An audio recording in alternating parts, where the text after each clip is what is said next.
Well, it is not very important to have frequent medical checkups, but it should be done. As per WHO recommendations for the developing countries, at least 4 medical checkups must be done during the entire period of pregnancy. One during 16th week of pregnancy, second during 24th to 32 weeks of pregnancy, third during 32 to 36th week of pregnancy, and fourth during 36th to 40th week of pregnancy. The importance or the intention to have these checkups are three. One, to identify the high risk pregnancies.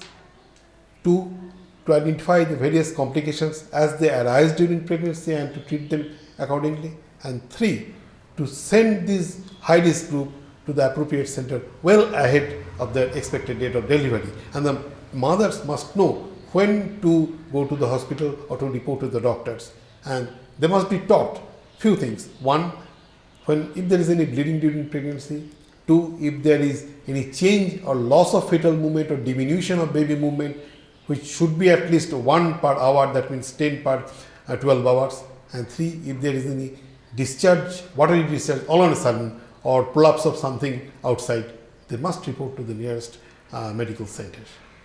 Yes, when I had been there in rural area in my earlier period of life, I usually advocate 4 things.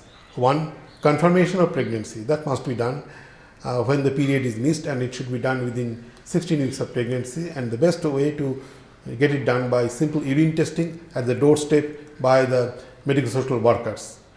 Two, if pregnancy is confirmed, then adequate rest must be provided in the form of 10 hours rest per day, out of which 8 hours at night and 2 hours during daytime.